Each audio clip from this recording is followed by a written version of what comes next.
আমি চরণেতে লইলাম শরণ ও ভক্তগণ, চরণেতে লইলাম শরণ।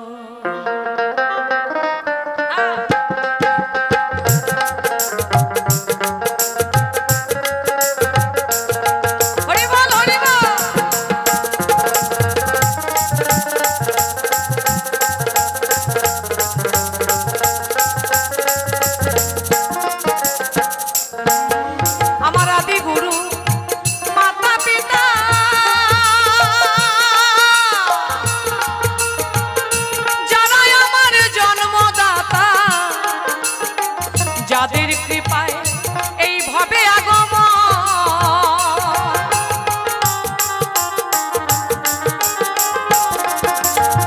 আমি তাহাদেরই যুগল পদে প্রণাম জানাই মন সাধে।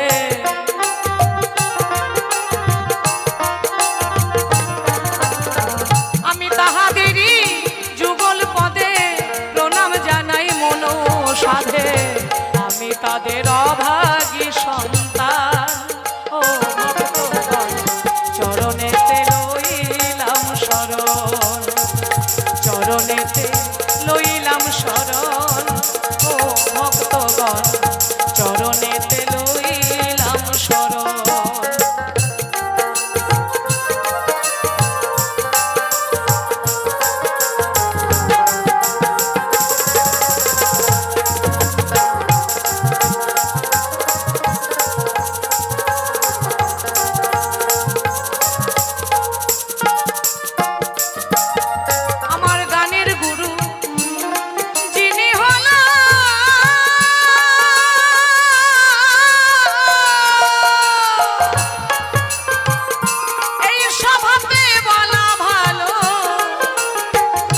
সরলা বাউল নাম ধরেন যে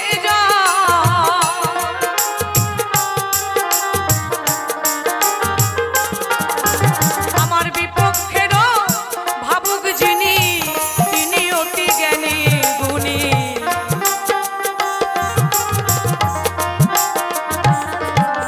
আমার বিপক্ষেরও সরকার যিনি, তিনি একজন জ্ঞানী গুণী। তিনি হইলেন তত্ত্বের মহাজন।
ভবিষ্যতে তোমরাই মহাজন। ও ভক্তগণ চরণেতে লইলাম শরণ। জয় জয় সাধুগুরু বৈষ্ণব প্রেমানন্দে হরি হরি বল হরি বল হরি বল।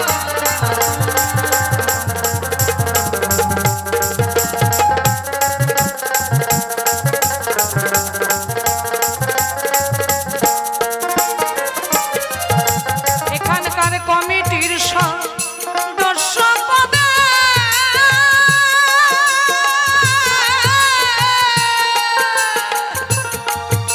আমি জানাই ভক্তি মনসাধে যারা করলেন বাউল গানের আয়োজন।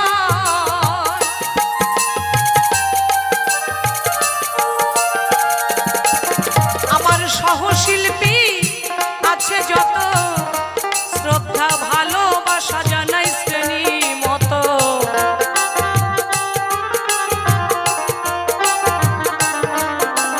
আমার সহশিল্পী আছে যত শ্রদ্ধা ভালোবাসা জানাই মনের মতো। বাজাইতেছেন মনেরই মতো। ও ভক্তগণ চরণেতে লইলাম শরণ। চরণেতে লইলাম শরণ। ও ভক্তগণ চরণেতে লইলাম শরণ। চরণেতে লইলাম শরণ। ও ভক্তগণ চরণেতে লইলাম শরণ। আমি চরণেতে লইলাম শরণ। ও ভক্তগণ চরণেতে লইলাম শরণ। চরণেতে লইলাম শরণ। চরণেতে লইলাম শরণ।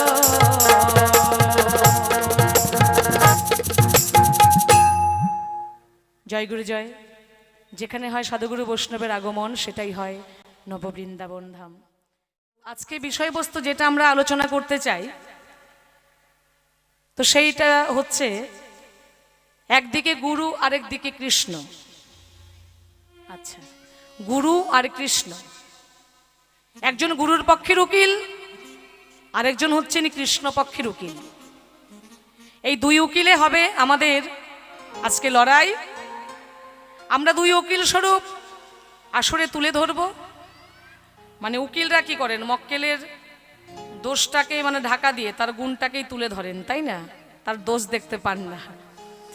তো এটা হচ্ছে উকিলদের লড়াই। আসামি যতই থাক না কেন তবু সে কিছু করে নাই, তার কোনো ভুল নাই, এরকমটাই প্রমাণ করা হয়। কিন্তু বিচার করেন কে? তিনি হচ্ছেন হাকিম। তিনি দুই পক্ষকেই সামনে রেখে সমস্ত যা সাক্ষী সাবদ আছে নিয়ে আসার পর একটা শেষে একটা সিদ্ধান্তে আসেন। উনি যে বিচারটা করবেন, যেটা সিদ্ধান্ত দেবেন সেটাই কিন্তু মেনে নিতে হয়, তাই না? তো আমরাও আজকে সেরকমই দুজন বাউল। আমরা যেহেতু তরজা গান পরিবেশন করি তো আমাদের এই লড়াইটা আমরা দুজনে শুরু করব। আমরা দুজন উকিল স্বরূপ আসলে তর্ক বিতর্ক করব। আমরা যুক্তি দেখাবো, দর্শন দেখাবো, শাস্ত্র দেখাবো, কিন্তু বিচার করবেন আপনারা। আপনারা হাকিম স্বরূপ বসে আছেন। কোন সরকার ভুল বলল, কোন সরকার কোনটা ছেড়ে গেল, ঠিকঠাক তুলে ধরে নাই, সেই ভুলটা ধরার কিন্তু দায়িত্ব আপনাদের আছে। তাই এটা আমি আসলে বলে দিলাম, যার জন্য কেউ আনমনস্ক হবেন না। আমরা যে পালা পরিবেশন করব, বিচার কিন্তু সমস্ত হচ্ছেন আমার ভক্তদের হাতেই। কেমন? তো গুরু আর কৃষ্ণ। এবার আজকে আমি এই প্রতিমা দেবনাথ, আমি হচ্ছি আজকে কৃষ্ণ পক্ষের উকিল। আমার বিপক্ষের ভাবুক হচ্ছেন উনি গুরুর পক্ষের উকিল। উনি থাকবেন গুরুর পক্ষে, আমি থাকব কৃষ্ণ ভগবানের পক্ষে। কেমন? মানে বৈষ্ণব তো, উনি একজন গোসাই, একজন বৈষ্ণব। উনার অনেক শিষ্য আছে, উনি একটা সেরকম একটা জায়গায় আছেন। উনি জ্ঞানী গুণী, উনি মহৎ, উনি বিচক্ষণ একটা মানুষ। তাই উনাকে আজকে কৃষ্ণ পক্ষের উকিল বানিয়ে আমি প্রতিমা দেবনাথ আজকে কৃষ্ণ পক্ষের উকিল হয়ে আমার বিপক্ষের ভাবুকের কাছে কিছু জানতে চাইব, কিছু বলতে চাইব। যেহেতু আমি কৃষ্ণ পক্ষের উকিল, তাহলে আজকে সুতরাং আমি কিন্তু গুরুকে কখনোই আসরে বড় করব না। কেমন? ব্যাপারটা হচ্ছে এরকম। আজকে আমি যে পালা পরিবেশন করব, যে ভূমিকায় আমি থাকব, আমার ভূমিকায় থেকে কিন্তু আমি সমস্ত সময়টাই আমি কিন্তু কৃষ্ণকেই বড় করব। আর উনি থাকলেন, উনাকে যা আমি জিজ্ঞাসা রাখবো উনি সেগুলো ঠিকঠাকভাবে বুঝিয়ে দেবেন, উনি আবার গুরুকে বড় করবেন। তো এটা শুধু এমনি এমনি বড় করলে হবে না, সেটা যুক্তি দর্শন শাস্ত্র নিয়ে সেটা কিন্তু করতে হবে। কেমন? এরকম একটা আজকে ভাবের লড়াই, একটা সুন্দর একটা বিষয়বস্তু। তাহলে শুরু করছি, পালা প্রসঙ্গে চলে যাচ্ছি। আমি আজকে কৃষ্ণপক্ষের উকিল হয়ে বিপক্ষের ভাবুককে গুরুর পক্ষের উকিল বানিয়ে সুন্দর সুন্দর কয়েকখানা জিজ্ঞাসা রাখতে চাই। আমি যা জিজ্ঞাসা রাখবো অবশ্যই যেন খাঁটি খাঁটি পরিপাটি আমি জবাব যেন সবার মাঝে পাই। তাহলে কি করে পালাটা শুরু করছি, কি কি জিজ্ঞাসা রেখে যাচ্ছি একটু আপনাদের মন দিয়ে শ্রবণ করা চাই। কেমন? জয় গুরু জয়, জয় গুরু জয়। এখন আর জয় গুরু জয় বলা যাবে না, এখন জয় কৃষ্ণের জয়।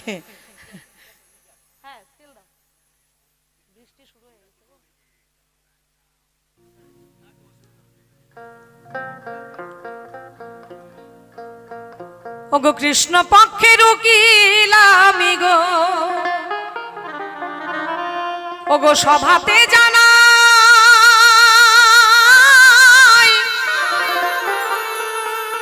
বিপক্ষেতে আছেন যে জন, গুরুর পক্ষের উকিল হলেন তাই গো। কৃষ্ণ পক্ষের উকিল আমি গো, সভাতে জানাই, বিপক্ষেতে আছেন যে জন, গুরুর পক্ষে তাই গো। কৃষ্ণ পক্ষের উকিল আমি গো।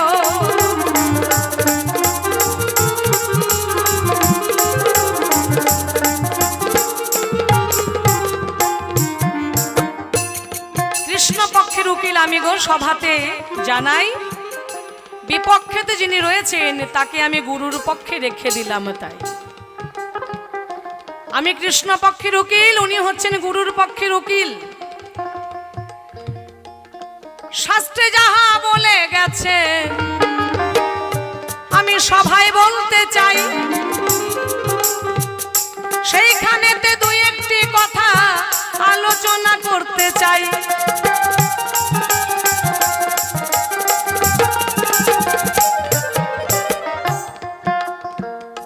এই জগতে কৃষ্ণ ছাড়া কিছু নাই। আমরা যখন মাতৃ জঠরে ছিলাম, সপ্তম মাসের সময় অনাদিরাদি ভগবান শ্রীকৃষ্ণ আমাদের দর্শন দিয়েছিলেন। তখন দর্শন পেয়ে বলেছিলাম, হে প্রভু, এই জঠর যন্ত্রণার জ্বালা আমি আর সহ্য করতে পারছি না প্রভু, তুমি আমাকে এই জঠর যন্ত্রণা থেকে মুক্ত করে তুমি আমাকে ধরাধামে পাঠিয়ে দাও। হে প্রভু, হে দয়াল, আমি ধরাধামে গিয়ে শুধু তোমার নাম গুণগান করতে চাই, আমি তোমার নাম যেন কখনো ভুলি না প্রভু। আমি ধরাধামে যাবার পর কি করব জানো? যেখানে ভক্ত সঙ্গ হবে, যেখানে কৃষ্ণ কথা হবে, আমি সেখানেই চলে যাব প্রভু। আমি সদাই সর্বদাই শুধু তোমার নাম গুণগান করতে চাই, তোমার নাম যেন আমি কখনো ভুলে যাই না, এই কথা দিয়েছিলাম। কিন্তু ধরাধামে এসে কি করছি? ধরাধামে আসার পর সেই কথা কিন্তু ঠিক রাখতে পারি নাই।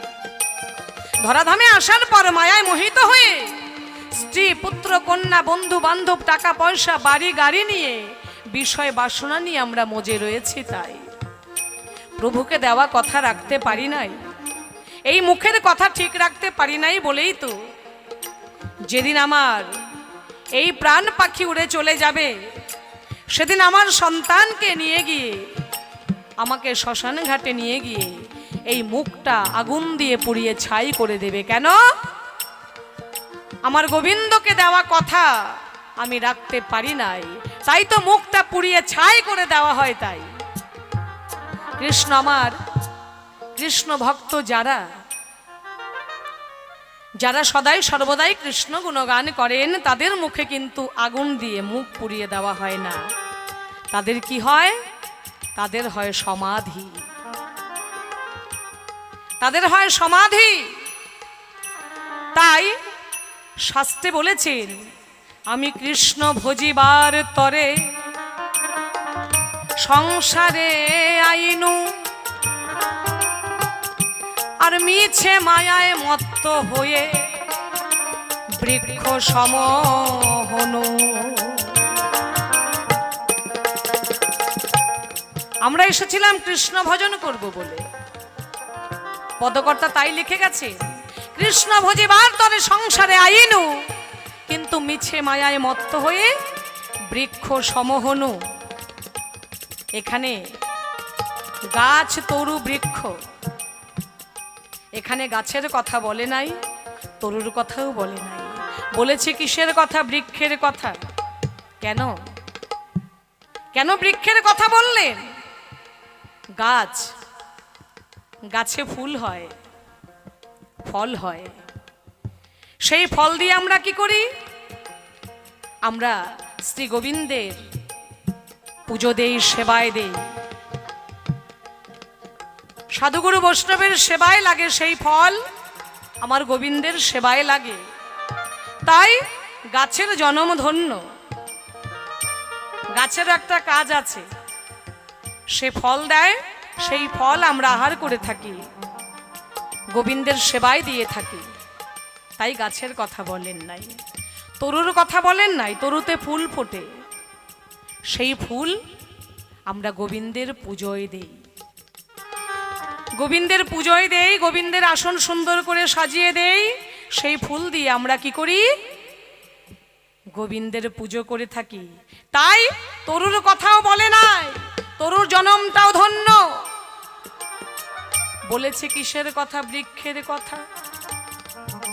সেই বৃক্ষে কোনো ফুল হয় না, ফল হয় না, যদিও বা ফুল হয় সেই ফুল কোনো পুজোয় লাগে না, আর যদিও বা ফল হয় সেই ফল কিন্তু সেবার যোগ্য নয়। তাই এই জন্য শুধু ওই বৃক্ষের কথা বলেছে ওগো, আমরা দেখতে পাই।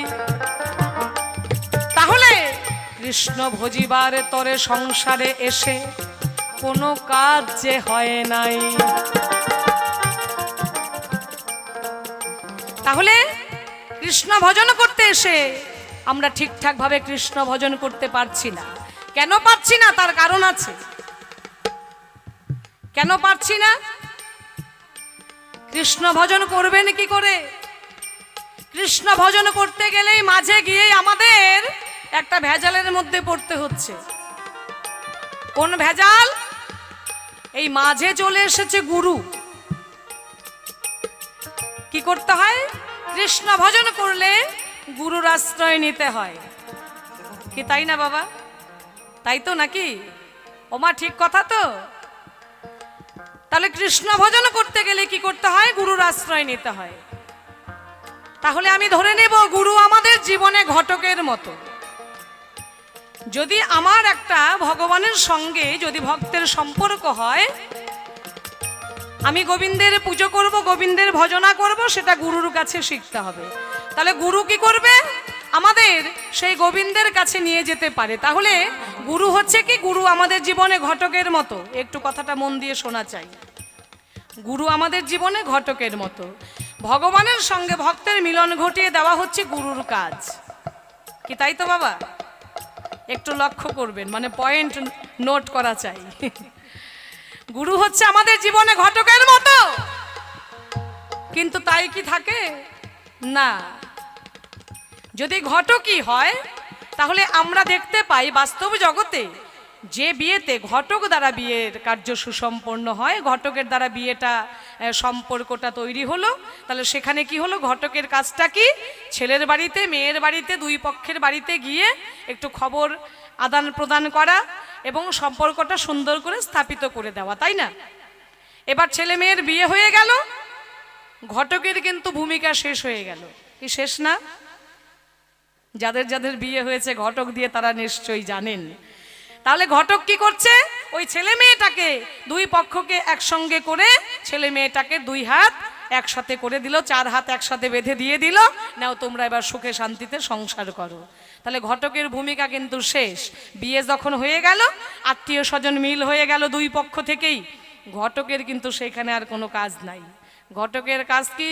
ওই 2000 টাকা কেউ দিল, কেউ 5000 টাকা দিল, দেওয়ার পর একটা হয়তো ধুতি দিল, কেউ একটা প্যান্টের পিস দিল বা একটা পাঞ্জাবি কিনে দিল, ঘটককে বিদায় দিয়ে দিল। এবার সেই ছেলেটা মেয়েটা সুখে শান্তিতে সংসার করছে, সন্তান হচ্ছে, তারা জীবনটা কাটিয়ে যাচ্ছে। এবার তাদের মধ্যে কি ঘটকের কোনো আরো প্রয়োজন আছে গো? আপনারা একটু বলবেন, ঘটককে লাগে? লাগে না। ঘটকের ভূমিকা কিন্তু ওইখানেই শেষ। কিন্তু না, গুরু যদি ঘটকের মতো হয় তাহলে গুরুর ভূমিকা তো ওইখানেই শেষ হয়ে যাওয়ার কথা। ভক্তের সঙ্গে ভগবানের যদি মিলন ঘটিয়ে দেওয়া হয় তাহলে সেই ভগবানের আমরা কি করে প্রাপ্তি হব, ভগবান আমরা কি করে পাবো, কৃষ্ণ প্রাপ্তি কি করে হতে পারি, সেই পথ তিনি দেখিয়ে দেবেন। কিন্তু ওইখানেই তো শেষ হয়ে যায় না। কি করতে হয়? সারা জীবন নাকি গুরুর পূজা করতে হয়, গুরুর সেবা করতে হয়। গুরু বছরে বছরে বাড়ি আসবে, যা যা পারবেন, যত যা রোজগার করবেন তার মধ্যে থেকে গুরুকে দিতে হবে। মানে কৃষ্ণ তখন পিছনে পড়ে গেল, গুরুই মানে আগে চলে গেল, কি তাই না? এবার গুরুর আশ্রমে যেতে হবে, গুরুর চরণ সেবা করতে হবে, বিভিন্নভাবে গুরু সেবা করতে হবে। কিন্তু গুরুরা কিন্তু বলে না যে তুমি গোবিন্দ সেবা করো। যদি বাড়িতে গুরুদেব আসলো, তাহলে যদি আপনি গোবিন্দ পুজো করছেন, আপনার ইষ্ট দেবতার পুজো করছেন, তখন নাকি পুজো করা যাবে না। ওই পুজো নাকি ওইখানেই বন্ধ। কেন?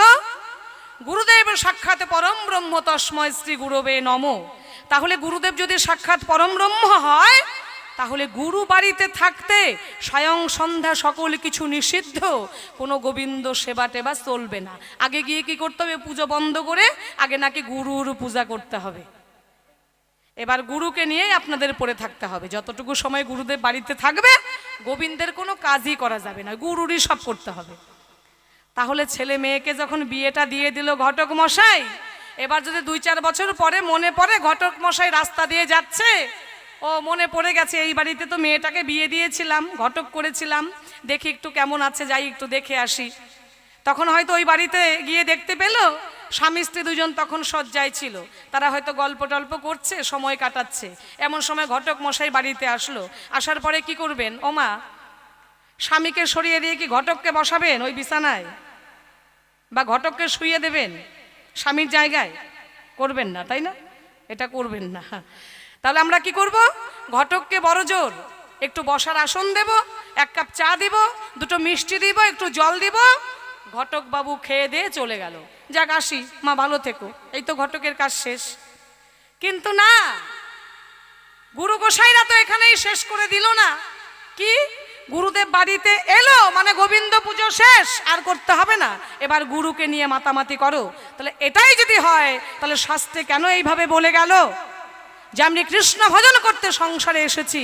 তাহলে তো শ্লোকের মধ্যে লেখা দরকার ছিল, গুরু ভোজি বার্তরে সংসারে আইনু, মিছে মায়ায় মত্ত হয়ে বৃক্ষ সমহনু। তাই তো? কেন বলেছেন কৃষ্ণ ভোজি বার্তরে সংসারে আইনু, মিছে মায়ায় মত্ত হয়ে বৃক্ষ সমহনু? কেন এই কথা এইভাবে লিখে গেছেন? কেন আমরা গুরু ধরব? কেন আমরা গুরুর ভজনা করব? গুরু ভজলে কি হয় আর না ভজলে কি হয়? গুরু নিয়ে এত মাতামাতি আমরা কেন করব? আমার বিপক্ষের ভাবুকের কাছে আমার জানার বাসনা রইল। যদি গুরু করলো একটা মন্ত্রদান, লাগাইলো একখান কলার বাগান, যদি একটা মন্ত্রদান করতে পারলো, একটা কলার বাগান লাগিয়ে ফেললো। আপনারা যে কলার বাগান যে তৈরি করেন, সে কি ওই ঝাড় শুদ্ধ এনে গাড়েন না একটা চারা গাড়েন? হ্যাঁ, একটা চারা, তাই না? এবার 2-4 বছর পর গিয়ে কি দেখেন, ওই জায়গাটা, ওই জমিটা, ওই সমস্ত জায়গা জুড়ে কলার বাগান হয়ে গেছে। দরকার হলে উঠিয়ে ফেলে দিতে হয়, তাই না? এরকম পরিমাণে কলা গাছ ছেয়ে যায়। তো তাই যে একটা কলার বাগান লাগাতে পারবেন তার কোনো অভাব আর থাকলো না। ওই একটা গাছ যাবে, কলা দিবে, ওই গাছটা পড়ে যাবে, পাশ থেকে একটা গাছ হবে, মানে এরকম হতেই থাকবে, হতেই থাকবে। কলা সারা বছর ভরে খাবেন, বিক্রি করবেন, তাও শেষ করতে পারবেন না। কলার মোচা হবে, কলার ভাড়ালি হবে, কোনো অভাব নাই। কলা গাছ বাড়িতে থাকলে কোনো অভাব নাই। তো ঠিক তাই এই গুরু গোসাইরা যদি একটা মন্ত্র দান করতে পারলো, একটা কলার বাগান লাগিয়ে ফেললো, ওই যত বাড়িতে ছেলে পুলে, যত গোষ্ঠী ধরা সন্তান হবে, সব কিন্তু শিষ্য বানাবে। তার মানে একটা মরে গেল, আরেকটা থাকলো, এটা বিছন আছে, অসুবিধা নাই, ওর বাড়ির থেকে খাওয়া যাবে। তো এই হচ্ছে ব্যাপার। আমি আপনাদেরকে বলে দিলাম, তাই একটু সুন্দর করে আমার বিপক্ষের ভাবুকের কাছে সমাধানটা জানতে চাই। গুরু আমরা কেন ধরব, গুরু আমরা কেন ভজব, আর এই গুরু গোবিন্দের সঙ্গে সম্পর্ক ঘটিয়ে না দিয়ে কেন গুরু নিজেই সমস্তটা দখল করে নিয়ে বসে থাকছে, ব্যাপারটা কি? আমার বিপক্ষের ভাবুকের কাছে, আমার গুরুর পক্ষের উকিলের কাছে আমার জানার বাসনা রইল। আশা রাখছি খুব সুন্দর করে জবাবটা দিবে, আসরে এসে সুন্দর করে ব্যাখ্যা করে একটু খুলে বইল। এই পর্যন্ত আসর ছেড়ে দিয়ে যায়। চাঁদ বদনে সবাই মিলে একবার জয় জয় রাধা গোবিন্দ প্রেমানন্দে হরি বলো ভাই, হরি বল হরি বল হরি বল হরি বল। যত নরনারী সকলের চরণে নতমস্তকে প্রণাম করি। আমি অতি মুরমতি নাই ভজন স্তুতি তুতি যথা করিবেন মার্জন। আমার বিপক্ষ ভাবুক যিনি অত্যন্ত জ্ঞানীগুণী প্রতিমা দেবনাথ নামে জানি বা চিনি, কুচবিহার জেলা যাহার নিকেতন। আজকে তিনি কৃষ্ণ পক্ষ নিয়ে আমাকে গুরুর পক্ষ দিয়া করেছেন কিছু কথা উত্থাপন। ঘটক বিয়ে দেওয়ার পরে চলে গেলে ঝামেলা শেষ। ঘটকের আবার এত আদর যত্ন করা লাগবে কেন, তাই না? ঘটক বাড়ি আইলে এক কাপ না হয় চা দেওয়া যায়, কিন্তু ঘটকরে বিছানায় শোয়াতে হবে, ভালো মন্দ খাওয়াতে হবে, এত সেবা যত্ন করতে হবে, ব্যাপারটা কি? কেন আমরা দীক্ষা শিক্ষা নেব, গুরুর কি প্রয়োজন আছে নাই, ইত্যাদি ইত্যাদি জিজ্ঞাসা করে গেছে। আচ্ছা, ঘটক আর গুরু কি এক বাবা? কি করেন আপনারা? ঘটক হচ্ছে একটা ঠক। মেয়ে কালা থাকবে, মেয়েটা দারুণ সুন্দর গো, তাই না? ছেলে মদ খাবে তা কই না, ছেলের কোনো নেশা নাই, দারুণ ছেলে, ওরম ছেলে হয়ই না, তাই না? গুরু কিরম কবে নাকি? এবার মেয়ের বাপের কাছে নেবে কিছু, আবার ছেলের বাপের কাছেও কিছু নেবে। তো গুরুর তো এরকম ব্যাপার নাই মা। হ্যাঁ, তাহলে ঘটকের সঙ্গে গুরুকে তুলনা করা যাবে না। ঘটক হচ্ছে আমাদের সাধারণ সামাজিক জীবনের মানুষ, আর গুরু হচ্ছে একজন আমার ইহকাল পরকালের পরমাত্মার মুক্তি কিসে হবে সেই সন্ধান আমায় গুরু দেবে। তাহলে ঘটকের সঙ্গে গুরুর তুলনা কি আর হবে? এটা একটা কথার কথা, বাউলরা বুঝেন না, পেঁয়াজ দেওয়ানো কথা। তবে এর মতো শিষ্য হওয়া ভালো। একটা গল্প মনে পড়ে গেলে কইই ফেলি, পরে যদি ভুলে যাই, তাই না? মনে করেন প্রতিমা আমার শিষ্য, আমি ওর গুরু, দুইজনে ঘুরতে গেছি। আর ঘুরতে যাইয়া পয়সা করি তো নাই, পকেট মারে টাকা কাটি নিয়ে গেছে। আর থাকে পয়সা, পকেট মারে নিয়ে গেছে। এখন 5টা টাকা পকেটে। এখন আসার শ্রাবণ মাসের দিন, এখন খিদাও লাগছে, জমির খিদা, পয়সাও নেই, খাই কি? দেখি এক কাঁঠাল বেচা, কাঁঠাল নিয়ে এসে হাটে, বিরাট বড় একটা কাঁঠাল। দাদা কাঁঠালের দাম কত? কয় 7 টাকা। 7 টাকা নেই, 5 টাকা আছে, দেবেন? কয় নেন, আপনারা সাধুগুরু মানুষ, নেন। এখন ওই শিষ্য চিন্তা করে, গোসাই কি খায়, খাক না খাক, আমি কিন্তু পেটটাকে বইরাইনি। গোসাই তো বেশ সুন্দর করে নিচ্ছে, বিচি ফালাচ্ছে, ওর মধ্যে ভুড়ি টুটি থাকলে ওগুলো পরিষ্কার করে আস্তে আস্তে খাচ্ছে। আর শিষ্য মুথা সুদ্ধা খেয়ে নিচ্ছে, মানে পেট ভরা নিয়ে কথা, তাড়াতাড়ি খাওয়া লাগবে না। এমন খাওয়া খাইছে, এমন কাঁঠাল খাওয়া খাইছে, খাইয়ে পেট তো ড্যাবডেবা হয়ে গেছে। বাড়ি গিয়ে ভোরবেলা তো কাঁঠাল এখন মারামারি শুরু করে দিচ্ছে পেটের মধ্যে। বিচি সুদ্ধা খাইছে না, কাঁঠালের গুটি সুদ্ধা খাইয়ে দিচ্ছে। এখন পেটের মধ্যে মারামারি শুরু করছে। ভোরবেলা এখন আষাঢ় মাসের দিন ওই পাট খেতে গিয়ে পায়খানা ঢায়খানা করছে, করে চলে আসছে। গরিব মানুষ, পরের দিন বউটা চিন্তা করে একটু পাট শাক তুলে নিয়ে এসি ক্ষেত থেকে। পাট শাক তুলতে গেছে, এর মধ্যে হয়েছে বৃষ্টি, জম্মের বৃষ্টি হয়ে ওই নোংরা পচা সব জিনিস চলে গেছে, কিন্তু কাঁঠালের বিচিগুলো চকচক করে পুড়ে আছে। বউটা চিন্তা করে, হারি কি সুন্দর কাঁঠালের বিচি, এই দিয়ে তো পাট শাক রান্না করলে ভালোই লাগবে, তাই না? ওই কাঁঠালের বিচি কটা টুকাই টুকাই নিয়ে এসে আই নিয়ে সুন্দর করে ওই কাঁঠালের বিচি আর পাট শাক রান্না করে ওই বেটার খাবার দিছে। পাট শাক আর কাঁঠালের বিচি খায়, আর মনে মনে চিন্তা করে, কাঁঠাল তো আমি বাড়ি আনি নেই, বিচি পাইল কোথায়? আগো বলে কি, যে এই যে বিচি তুমি দিছো কাঁঠালের, এই বিসি পাইলা কোথায়? কয় জানো, ওই যে পাশের পাট খেতে আছে ওইখানে গেছি, পাট শাক তুলবার দেখি যে সুন্দর বিসি পড়ে আছে। ওই জন্য চিন্তা করলাম গরিব মানুষ, কাঁঠাল তো কিনবারও পারি না, বিসি যখন পাইছি সারি কেন, ওই আমি নিয়ে এসেছি। চিন্তা করি বিসি তো আমার, এই তো অন্য লোকের বিসি না। করি কি কওয়া তো যায় না, কোন বিসি তো কওয়া যায় না। ওই আমি খাবো না। খাবা না কে? এত সুন্দর করে রাঁধছি, খাবা না মানে? আর তরকারি নেই, এটা খেলে খাও, না খেলে না খাও।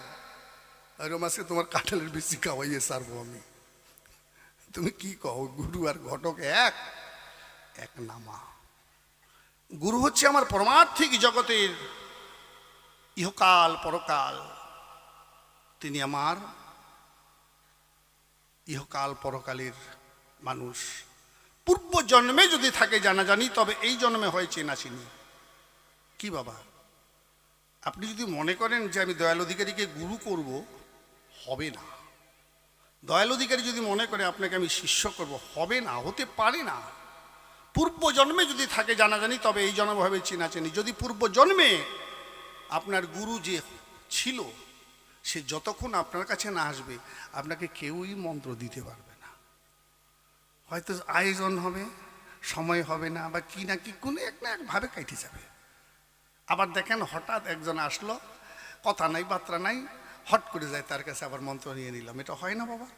হয় কেন? কারণ সে যে আমার গুরু ছিল গো।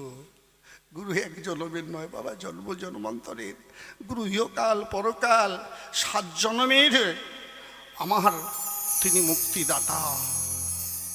তাই তো গুরু আমাদের সবার আগে। আজ ভগবান নিজে গুরু করলেন কেন?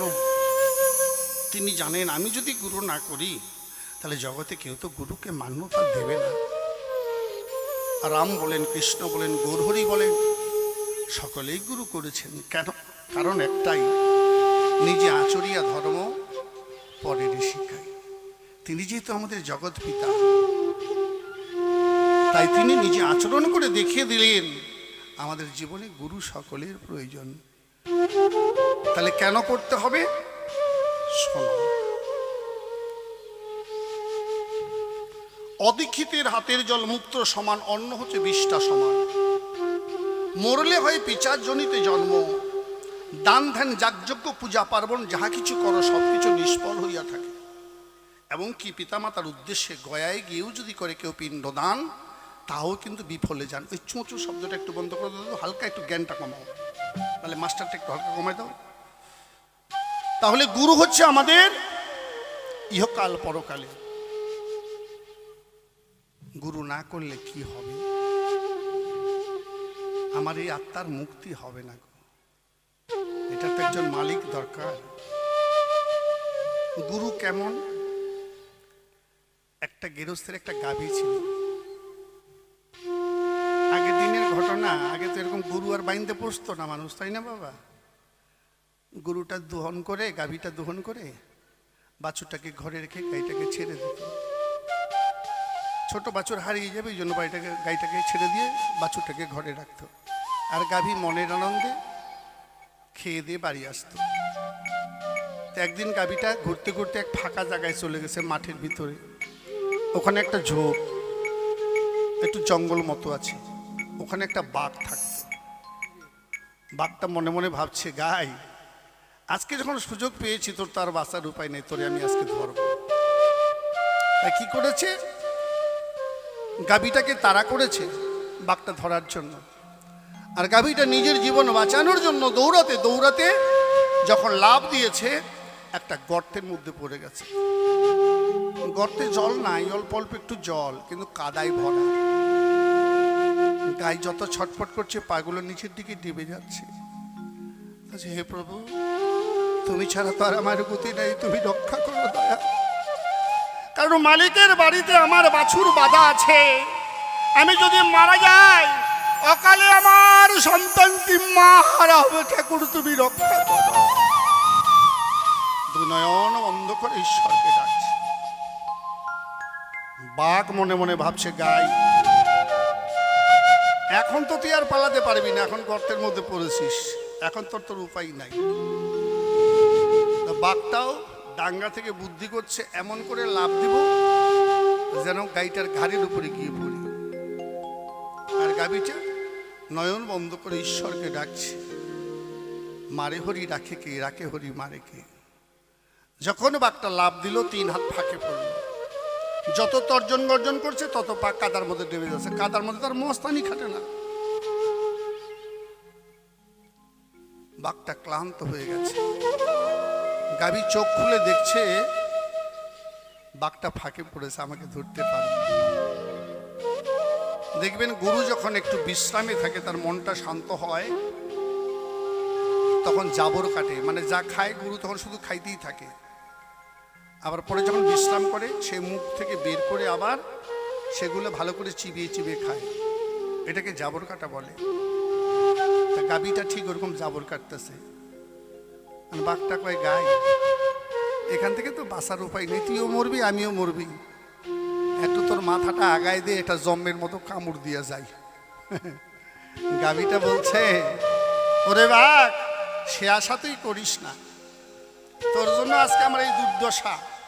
শোন, আমার না মালিক আছে। তোর মালিক আছে? বলে কিসের মালিক? আমি তো জঙ্গলের রাজা, আমি মালিক। বলে তাহলে তোর মরণ, তোর বাঁচার কায়দা নাই। আমার মালিক আছে জানিস? ওই মালিকের বাড়িতে ছোট্ট বাছুর আমার বাঁধা আছে। যখন সন্ধ্যা নেমে আসবে, সূর্য অস্ত যাবে, আমি যখন ফিরবো না, দেখবি আমার মালিক খুঁজতে খুঁজতে ডাকতে ডাকতে ঠিক আমার কাছে এসে হাজির হয়ে যাবে। আর যখন এই অবস্থা দেখবে না, আগে মারবে তোকে, তারপরে বাঁচাবে আমাকে। ঠিক সন্ধ্যা যখন হলো, গাভী আসছে না, খুঁজতে খুঁজতে মালিক ওই গাভীটার কাছে গেল। এখন ওই গাভীকে দেখে চিন্তা করছে বাঘের জন্য এখানে তো গাভীকে একাই উঠানো সম্ভব না, লোকজন নিয়ে এসে বাঘটাকে মেরে গাভীটাকে উঠানো। গল্পটার তাৎপর্য এটাই বাবা, যে মালিকের আন্ডারে থাকে মালিক তাকে রক্ষা করে, যে মালিকের আন্ডারে থাকে না তার কেউ থাকে না বাবা। তাই পদকার কি বললেন, গানের মাধ্যমে বলছি।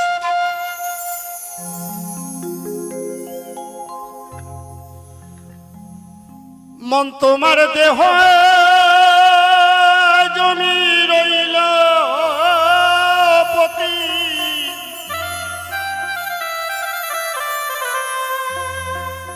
ওরে মা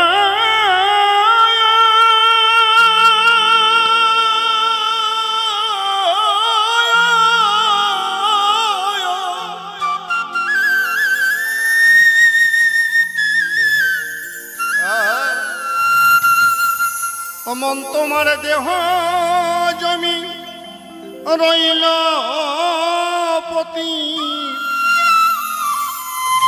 কেন চাষ করিলি না ওরে অমন চাষা, শেষকালে শেষকালে হবে রে দুর্দশা। কি বাবা, এই যে 3.5 কাঠা জমি পেয়েছ, 14 বিঘা জমি, এটা ভেস্টেরও নয়, অনুমতিও নয়, জবরদখলও নয়, তাই না বাবা? একেবারে খতিয়ান জমি, মায়ের 4 বাপের 4, গুরুর দেওয়া 10, 18 মোকামের দেহ খেলছে মহা মহা রস। তাহলে এই জমিটা তো তোমার ভেস্টের নয়, এই দেহটাই তোমার গুরুর। তাই এই দেহ যদি তোমার গুরু সেবায় না লাগে, এই দেহ যদি গুরুকে না মানো, এই দেহে যদি গুরুকে স্থান না দাও, তাহলে তোমার যে আসা যাওয়ার আর কোনো মূল্য থাকে না। নিতাই গৌর হরিবার হরিবার।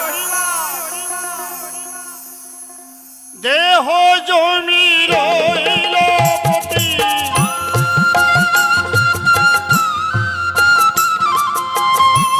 ওরে দেহ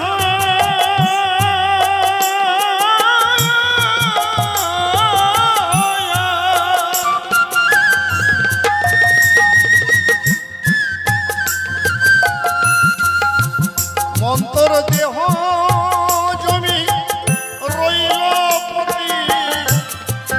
করবি না ও মন চাষা, শেষকালে হবে দুর্দশা, শেষকালে হবে দুর্দশা।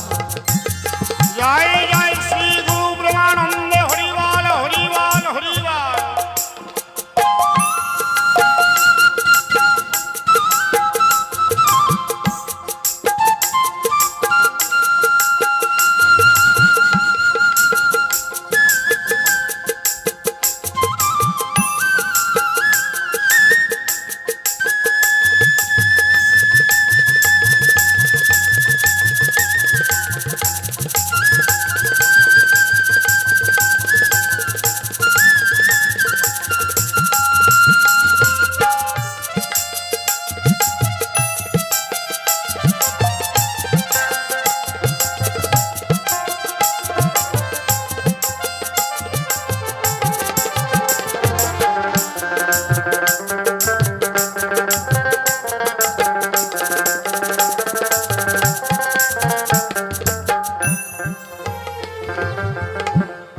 ছয়টা বলো আছে ঘরে,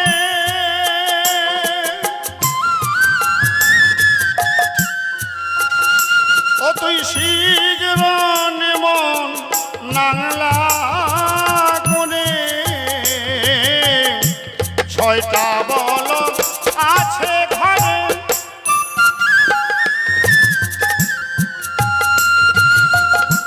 শীঘ্র মন নাংলা করে। ও তোর প্রতি জমি থাকলে পরে, এই প্রতি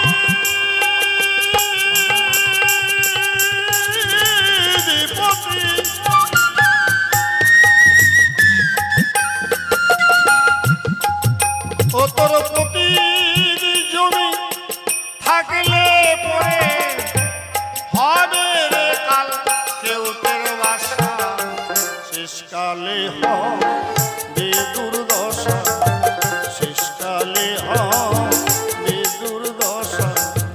নিতাই গৌর হরিবল হরিবল, জয় রাধে রাধে রাধে।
আছে ঘরে শীঘ্র নেমন নাংলা করে, প্রতিদি জমি থাকলে পরে হবে কালকে উটের বাসা। এই ছয়টা বলদ হচ্ছে কাম, ক্রোধ, লোভ, মোহমদ, বাস। আমাদের প্রত্যেকের ঘরে আছে বাবা, এই দেহঘরে সে থাকে। ধরে নিন আপনার বাবা আপনাকে 10 বিঘা জমি দিল, 3 জোড়া হালের গরু দিল, চাষবাসও করছেন না কিছু না, শুধু আপনার গরুগুলোকে ভালো ভালো খাবার খাওয়াচ্ছে। আচ্ছা, খাইতে খাইতে মস্তান হয়ে যাবে না বাবা? হ্যাঁ, শখ করে কোনোদিন মাঠে নিয়ে গেলেন ধান জ্বলবেন বলে, কাঁধে যখন জোয়াল দেবেন পর কারো কথা শুনবে? কোনটা যে কোন দিক ছিঁড়ে মিড়িয়ে দৌড় দেবে তার তো ঠিক নাই। নিজের বাপের টাকায় কেনা গরু হলে হবে কি? চাষবাস যদি না শেখানো হয় তারা তোমার অনুগত থাকবে না। তদ্রূপ এই যে কাম, ক্রোধ, লোভ, মোহমদ, মাৎসর্য, এই যে সরদীপ 6টা বলদ, এদেরকে গুরু অনুগত না করতে পারলে, কৃষ্ণগত প্রাণ না হলে এরাও যে কখন কি করবে তার কোনো ঠিক নাই। আর জমি যদি পড়ে থাকে, চাষাবাদ না করা হয়, ও জঙ্গল হয়ে যাবে, আগাছাই ভরে যাবে, তাই না বাবা? আর সেই আগাছায় ভরে গেলে নিজের জমির আইল দিয়ে নিজেকে যাইতে ভয় লাগবে, কোথায় যে কি আছে বাপ, তাই না? তাহলে পতির জমি থাকলে পরে হবে কাল কেউটের বাসা। এই যে মানব দেহটা, এটা সময় থাকতে যদি গুরুর চরণে না দান করো, তাহলে কিছুই বুঝতে পারবে না।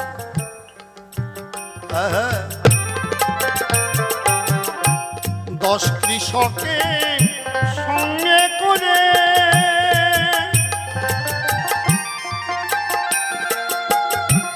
চাষ দে জমি রসে গুনে,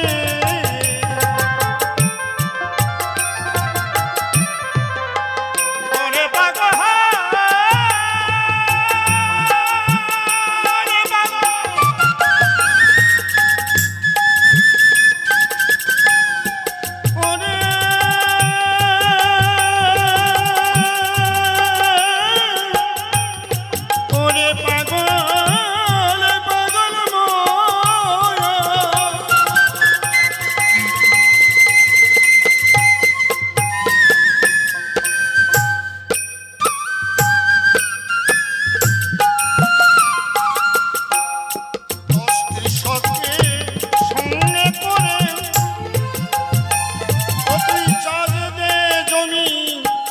রসের গুণে জমির যশু কালে আর হবে না।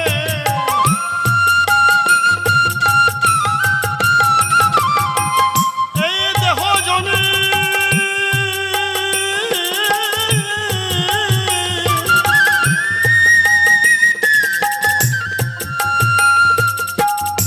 এই জমির যশু খালে আর হবে না, শুধু হবে নাঙ্গল চষ।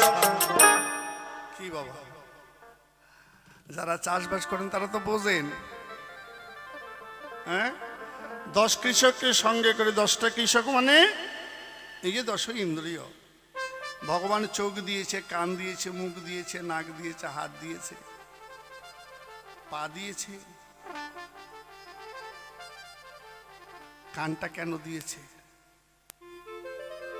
আজে বাজে কথা শোনার জন্য না, ঈশ্বরের কথা, গুরু কথা, ভক্তের কথা, ভগবানের কথা শোনার জন্য। এই বদনটা দিয়েছে কেন? এই বদনে প্রভুর নাম করব, প্রভুর প্রসাদ পাব, এই হস্ত দিয়ে প্রভুর সেবা করব, তাই না? এই পদ দিয়ে সাধুগুরু বৈষ্ণবের বাজারে যাব। এই নয়ন ভালো জিনিস দেখবে, ভালো জিনিস লক্ষ্য করবে, ভালো দিকে দৃষ্টিটা রাখবো। তাহলে এই 10 কৃষককে সঙ্গে করে চাষ দে জমি রসের গুণে, যখন তোমার রস ছিল সেই সময় চাষ দেওয়ার কথা বলছি। জমির যশোকালে আর হবে না, তখন হবে শুধু নাঙ্গল চষা, কাম হবে না তো। তাই অসময়ে কৃষি করা, মিছামিছি খেটে মরা। গাছ যদিও হয় বীজের জোরে, কিন্তু ফল ধরে না, তাই না? সময় গেলে সাধন হবে না। লালন সাহেব ফকির কলম দিলেন। তাহলে বাবা, তাহলে আমরা দীক্ষা নেব কেন মা? এই জন্যই আমাদের দীক্ষা নিতে হবে। দিক ধাতু থেকে দীক্ষা শব্দের উৎপত্তি। দীক্ষা মানে হচ্ছে দক্ষতা অর্জন করা। দীক্ষাতে দক্ষতা আসে, মন্ত্রে চেতন হয় মন, আর গুরু বাক্য করলে পালন, তখন হয় তার জীবনে সাধনার ভজন। মন্ত্র নিছি, গুরু কইছে, আমি করলাম না, তাহলে তার হলো না। হ্যাঁ, ওগুলো আমার দ্বারা হবে না, এত কষ্ট কাজ, এগুলো করা যায় না। সারাদিন কাজ করিয়ে ক্লান্ত হয়ে যায়, কখন আর জব ধ্যান করবো? তাহলে তার হলো না বাবা। তুমি যদি পড়াশোনা না করো মাগো, তাহলে পাস করবা কি করিয়া? বাচ্চাদের যেমন বুকে বুকে পড়াও, এই পরপর তোর পরীক্ষা চলে এসেছে। এটাও গুরু ঘরটা একটা স্কুল, এখানেও পড়াশোনা আছে, এখানেও সাধন ভজন আছে। তাহলে 10 কৃষককে সঙ্গে করে চাষ দে জমি রসের গুণে, জমির যশুকালে আর হবে না, শুধু হবে নাঙ্গল চষা। অর্থাৎ বাল্যকালে ভজে কৃষ্ণ, কৃষ্ণ পাইবার আসে, যৌবনে ভজিলে আসে কি না আসে, বৃদ্ধকালে ভজে কৃষ্ণ জমের তরাসে। তাহলে দীক্ষা, দীক্ষাতে দক্ষতা বাড়ে, মন্ত্রে চেতন হয় মন, গুরুবাক্য করলে পালন, তবে হয় মানুষের জীবনে সাধনার ভজন। হ্যাঁ, তাহলে আমরা যে গুরু করেছি বা গুরু করব কেন না, আমার এই যে দেহটা, এই দেহটাই হচ্ছে গুরুর মা। আমার আদিগুরু মা বাবা না, আদিগুরু আমার পিতা মাতা। তাহলে মা হলো আমার শিক্ষাগুরু, বাবা হচ্ছে আমার দীক্ষাগুরু, আদিতে ধরা হয়। তাহলে দীক্ষাগুরু হচ্ছে আমার বাবা, শিক্ষাগুরু মা। এরা কতদিন? এরা স্থূলের গুরু। এই বাবা এটা কর, এটা এদিকে যাস না, এই যে তোর মা, এটা তোর মেসো, এটা তোর মাসি, মা পরিচয় করে দিচ্ছে, এটা কাকি, এটা জেঠি, এটা মামা। মা যদি শিখিয়ে না দেয় আমি শিখবো কোথায়? আর বাবা কি করলো? বাবা শাসন করলে, বাবা এইভাবে চলিস না, এইভাবে চলতে হয় না, এইভাবে চল, এইভাবেই কর, স্কুলে যা। হ্যাঁ, তাহলে মা বাবা হচ্ছে আমার দীক্ষাগুরু। কতদিন? স্থূলের গুরু এরা। এবার যখন আমি প্রবর্তে যাব, প্রবর্ত মানে পরিবর্তন হব, অর্থাৎ সেখানে হচ্ছে আমার দীক্ষাগুরু। বোঝা গেল? এবার দীক্ষাতে দক্ষতা হলে আমার আরো কিছু জানার প্রয়োজন, তখন গুরুই বলে দিবে বাবা এবার তুমি বৈষ্ণব জানো, মানে শিক্ষাগুরু। তাহলে শিক্ষাগুরু আর দীক্ষাগুরুকে আবার দেখেন ঘুরে ফিরে মা বাবা চলে আসবে। দীক্ষাগুরু হন কৃষ্ণ জগতের স্বামী, শিক্ষাগুরু শ্রী রাধিকা হয় অন্তর্যামী। দীক্ষাগুরু হন কৃষ্ণ, শিক্ষাগুরু রায়, যাহার কাছে গেলে আমি ভজন তত্ত্ব পাই। নিতাই গৌর হরিবাল হরিবাল। একটা পাখি, একটা পাখি একটা পাখা দিয়ে কি উঠতে পারে? পারে না, তার দুটা পাখার প্রয়োজন হয়। ঠিক আমরা সংসারী জীবনে একটা সংসার করতে গেলে আমার বাবা একাও পারবে না, আমার মাও একাও পারবে না, দুইজনের প্রয়োজন আছে, তাই না? ঠিক আমার আধ্যাত্মিক জীবনে প্রকৃত জানতে গেলে আমার দীক্ষাগুরু কি করলো? বীজ রোপণ করে দিল, তাই না বাবা? দীক্ষাগুরু বীজ রোপণ করে দেয়। শিক্ষাগুরুর কাছে কি করতে যাই আমরা? ওই বীজটাকে কি করে রক্ষা করতে হয়, ওর কি করে বেড়া দিতে হবে, জল দিতে হবে, কখন কোন সার কোন বীজ দিলে গাছটা দিন দিন বড় হবে, এটাই তো নাকি? সহজ কথা, একবারে অতীব সহজে বুঝাচ্ছি, খুব ডিপলি আমি যাচ্ছি না। তাহলে এই যে ব্যাপারটা, এইটাই হচ্ছে আমাদের মানব জীবনের কর্ম। আমরা কর্তব্য কর্ম সবাই পালন করি। সংসারে আমরা যারা আছি, যারা সংসারী মানুষ, সবাই সংসারের কর্ম পালন করছে, এটাকে কর্তব্য কর্ম। কারণ আমি সংসার করেছি, তো এইটার দায়িত্ব আমাকে নিতেই হবে, দুঃখ কষ্ট বোঝা আমাকে বহন করতে হবে। এটা করার পরে নিজের জন্য তো কিছু করতে হবে রে বাবা, সেটাই হচ্ছে তোমার দীক্ষা। আর সহজ কথায় যদি বলা হয়, দিয়ে খা, আগে দিয়ে তারপর খা, তার নাম দীক্ষা। না দিয়ে খাস না, না দিয়ে যে খায় সে চোরের অন্ন ভক্ষণ করে, তাই না বাবা? হ্যাঁ, সহজ ভাষায় যদি বলা যায়, একবারে আমাদের গ্রাম্য ভাষা, দীক্ষা মানে দিয়ে খা, আগে ভগবানকে কিছু দাও তারপরে খাও, এটার নাম দীক্ষা। এই জন্য আমাদের দীক্ষা শিক্ষা গুরুর প্রয়োজন আছে। গুরু হচ্ছে আমাদের মানব জীবনের পথ প্রদর্শক। ভগবান শ্রীকৃষ্ণ এই পৃথিবী যখন নিরাকার ছিল, তখন কে ছিল বাবা? ওনাদের যদি প্রাণ গোবিন্দ শ্রীকৃষ্ণ, তাই না? তিনি সৃষ্টি করলেন রাধাকে, এবং তারপরে আস্তে আস্তে সৃষ্টি জগৎ শুরু হলো। তো এই সত্যযুগী সেই ভগবান কার কাছে মন্ত্র নিলেন গো? সনক ঋষির কাছে আশ্রয় নিলেন। সনকের পরে চেতায় তিনি যখন রাম হলেন, ঋষি বিশ্বামিত্রের কাছে আশ্রয় নিলেন। তারপরে এসে যখন কৃষ্ণ হলেন, তখন কি করলেন? গর্গমুনি এবং সন্দীপন মুনির কাছে আশ্রয় নিলেন। হ্যাঁ, আবার কলিতে এসে যখন চৈতন্য মহাপ্রভু হলেন, তিনি ঈশ্বরপুরীর কাছে দীক্ষা মন্ত্র গ্রহণ করলেন। তার মানে এটা কি? তার মানে হচ্ছে এটাই, ভগবানের যুগে যুগে ভক্ত, মানে ভগবান যুগে যুগে এসে গুরুকে দিয়েছে মান। এই জন্য আমাদের গুরু প্রয়োজন। কৃষ্ণ নাম তো আমরা করি, উচ্চস্বরে কৃষ্ণ নাম করি না, মাইক লাগাইও কৃষ্ণ নাম করি না বাবা? 16 পর 32 পর 24 পর কত পর হচ্ছে, তাতে ভগবান আমরা পাচ্ছি না কেন? এতে কি হচ্ছে? এই যে বাউল গান, এটা কি? নাম কীর্তন পদাবলী, এটা কি? এটা হচ্ছে মানে একবারে আগাছা জমি, চাষবাস হয় নাই, জংলা জমি, যাতে ওটা বীজ রোপণ করা যায়, তার জন্য আমরা কি করি, হাল যখন যদি না চলে তখন ট্রাক্টর দিই না, ট্রাক্টর দিয়ে চাষের উপযোগী করে ওটা বীজ দিই, তারপরে এখানে ফসল হয়।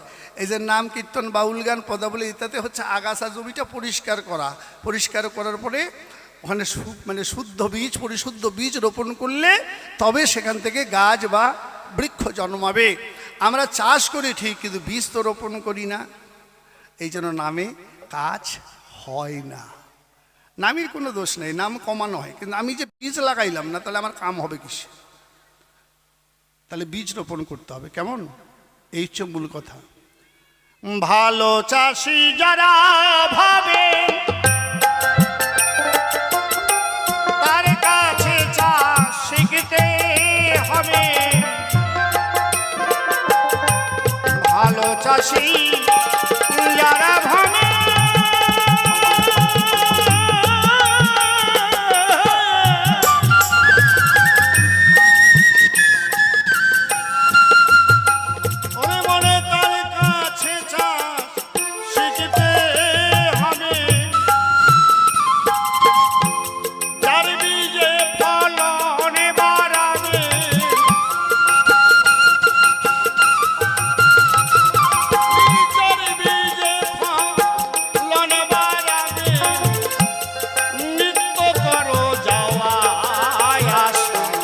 শেষকালে হবে দুর্দশা, শেষকালে হবে দুর্দশা।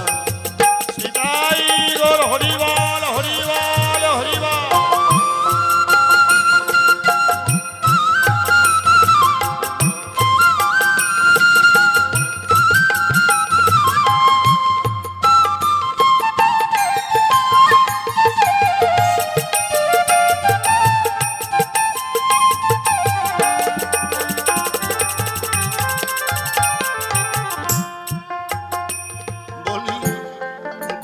কাজল বীজের গোড়া,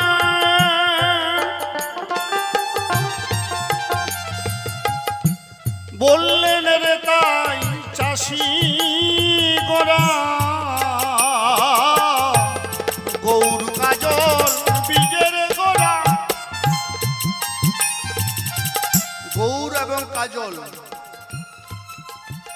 গোবিন্দের গো, রাধাররা দুই অঙ্গে মিলিত তনু, নদীয়ার গোড়া। ভিতরে কালো উপরে ধলো, বিষটা। অধম শিব রে তোর কপাল পোড়া,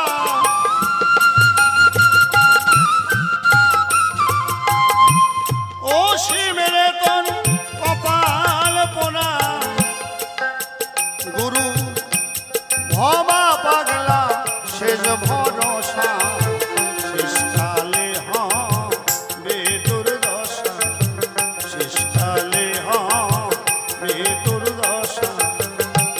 দেহ জমি রইল পতি,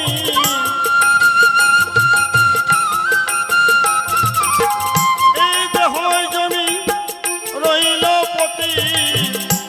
চাষ করলি না মনে মনে চাষা, শেষকালে হবে দুর্দশা, শেষকালে শেষকালে হবে দুর্দশা।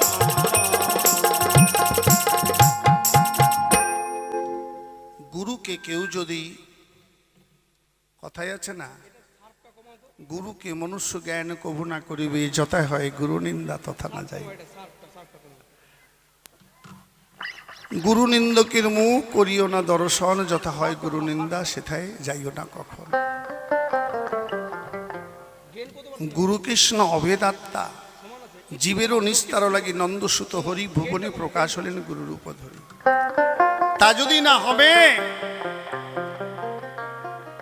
কেশব ভারতী বলছে তোমাকে কি মন্ত্র দেব বাবা, আমার তো মন্ত্র দেওয়ার কোনো ক্ষমতা নেই। গৌরহরি বলছে আমি জানি, শুনেছি, দেখেন তো এই মন্ত্রটা কিনা। তাহলে কেশব ভারতীর কর্ণে কে দিল? গৌরাঙ্গ মহাপ্রভু। গর্গমণি যেদিন কৃষ্ণের বাড়িতে গেল, নামকরণ করবে কৃষ্ণের, নন্দরাজা ডেকেছে, গেছে। গেলে পরে এখন ওই গর্গমণি কয় আমি এর যে নামকরণ করব এই উঠানে নয়, তোমরা একটা আমার গোপন জায়গা দাও। কোথায়? না গোয়াল ঘরে পরিষ্কার করে সেখানে ধূপ প্রদীপ জ্বালিয়ে কৃষ্ণকে নিয়ে গেল নাম করার জন্য, নামকরণ করবে। এবার সেখানে গর্গমণি সবার সামনে তো কর্ম করা যায় না, চরণে প্রণাম করে বললেন প্রভু তুমি কি আমি জানি, কিন্তু তোমার কি নাম রাখবো ঠাকুর, আমার সেই শক্তি তো নেই, আমি ভজনহীন জ্ঞানহীন। হে দয়াল, তোমার নাম যদি তুমি নিজে না রাখো আমার কি সাধ্য আছে আমি তোমার নাম রাখতে পারি দয়াল? প্রণাম করছে, ছোট শিশু, বাইরের লোক দেখলে তো অন্য কানাকানি করবে। তাই গোয়াল ঘরে জানলা দরজা সব বন্ধ করে দিয়ে সেখানে দৈববাণী হলো কৃষ্ণ কৃষ্ণ কৃষ্ণ, তাই নাম রাখলেন কৃষ্ণ। ধ্যান যোগে দেখলেন বিশ্ব ব্রহ্মাণ্ডের কর্তা আমার দয়াল। তাহলে এই যে আজ গুরু যারা ভগবানের নাম করণ করে তারা, জয় রাধে, বৃষ্টি হবে নাকি ভাবছেন? আচ্ছা সবাই একটু ধ্বনি দেন তো, জয় জয় শ্রী শ্রী বরুণ দেবতা ইন্দ্র দেবতা প্রেমানন্দে হরিবল হরিবল, জয় জয় মা মহাকালী প্রেমানন্দে হরি হরিবল, সাধু গুরু বৈষ্ণব প্রেমানন্দে হরি হরিবল হরিবল হরিবল হরিবল। জয় রাধে, হে গোবিন্দ, হে দয়াল, তুমি ভক্তদের কষ্ট দিও না, আজকে শেষের দিন, তুমি একটু ভক্তদের গান শোনার সুযোগ করে দাও প্রভু। তোমার উপরে তো কিছু নেই, আমরা তোমার কাছে অনুরোধ করতে পারি, তুমি একটু কৃপা করো মা, হে মা প্রকৃতি রূপা, তুমি তোমার ভক্তদের একটু কৃপা করো। আচ্ছা দেখা যাক কি হয়। যাদের প্রাণের ভয় আছে তোমরা যাও, ভিজা টিজা গেলে জ্বর টর হতে পারে, কেমন? কারণ উপরে প্লাস্টিক নাই তো একটু সমস্যাই, তাই না? একটু বৃষ্টি পড়লেই জায়গাটা নষ্ট হয়ে যাবে। তাই মা আমাদের আছে, আমাদের দিকে প্লাস্টিক আছে না, এটাই তো সমস্যা। যাই হোক, তাহলে গুরু কেন প্রয়োজন? এবার গুরু বাড়িতে এলে নাকি সন্ধানিক সব বন্ধ, এটা বলে, অনেকেই বলে, কিন্তু বাবা সেই রকম জায়গায় যদি তুমি পৌঁছাও, তারপরে গুরু কৃষ্ণ অভেদাত্মা যদি তুমি দেখতে পারো তবেই। হ্যাঁ, তুমি জব করো না, ধ্যান করো না, তোমার বাড়ি আসলে আর তুমি শুরু করে দিলে ওই রকম একটা ভাব, এটা না। ওই জায়গার মানুষ হতে হবে, যে ওই জায়গার মানুষ, তার জন্য, সবার জন্য সব কিছু বাবা, সবার জন্য সব কিছু নয়। এটা তো অবশ্যই গুরু আসন আগে, গুরু পূজা আগে। আপনি মেয়ে বিয়ে দিবেন, আগে গুরু আসন দিতে হবে। ওই দুর্গা পূজা কালী পূজা যাই করেন, গুরু আসন দিতে হবে, আগে সর্বপ্রথম গুরু মন্ত্র উচ্চারণ হবে। হ্যাঁ, তাহলে গুরুর তো জায়গা আলাদা, গুরু আগে, গুরু থাকে ডাইনে, আর গুরুর বাঁয়ে সব কিছু রাখা হয়। কেন? গুরুকে ভগবান প্রাধান্য দিয়েছে, গুরুকে ভগবান মান্যতা দিয়েছে। এবার সন্ধ্যা পূজা ইত্যাদির ব্যাপারটা, এগুলো হচ্ছে যার যার ব্যক্তিগত ব্যাপার। যেমন আমি আমার কথা কই, আমি শিষ্যবাড়ি গেলে পরিষ্কার বলি, বাবা আমিও ভগবানের উপাস্য, তোরা ভগবানের উপাস্য, আমি 2 দিন আগে, তুই 2 দিন পরে, এই তো ব্যাপার, আর কিছু নয়। শোনা, আগে যাও ভগবানকে আরতি সন্ধ্যা করে আসো, তারপরে তোমাদের যদি প্রাণে চাই তোমরা আরতি করবে, করো, অসুবিধা নেই। কিন্তু আমি এসেছি বলে তোমরা ভগবানের পূজা করবে না, ভগবানকে ঠাকুর সেবা দিবা না, এটা হবে না। আমিও তো ঘরে দিই তো, না কিনা দিই না বাবা? কি আমি কি সন্ধ্যা পূজা করি না? বাড়িতে করতে হয়। আমার ঘরে কি ঠাকুর নাই? আমি ঠাকুর তাহলে দেবো না?